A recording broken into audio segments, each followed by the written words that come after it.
ते महापौराचा कॅन्डिडेट आम्ही लवकरच जाहीर करू एवढं फक्त सांगतो.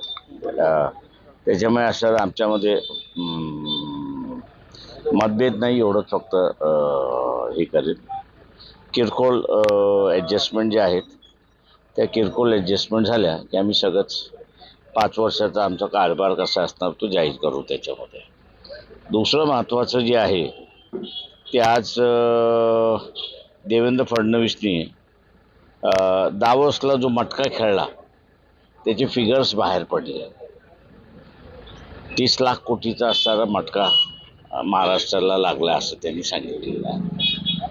माझ्या माहितीप्रमाणे असणारा मागच्याही वेळेस ते दावोसला गेले होते, त्याच्या अगोदरही दावोसला गेले होते, एकनाथ शिंदे सुद्धा दावोसला गेले होते. त्याच्यामुळे या सगळ्यांनी असणारा 1 लाख कोटीच्या वरती असणारा मटका लागला महाराष्ट्राला असं सांगितलेलं आहे. आम्ही फक्त असणारा देवेंद्र फडणवीस यांना विनंती करतोय की या मटक्याची अमाऊंट जी आलेली आहे आपण सांगितलेली आहे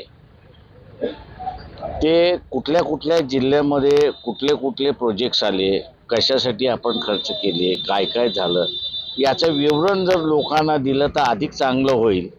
म्हणजे खरंच देवेंद्र फडणवीसना मटका लागला का हा निर्णय आपण डिसाईड करता येईल लोकांना. महापौराच्या निवडणूक होईल त्या दिवशी दूध का दूध पाणी का पाणी होईल.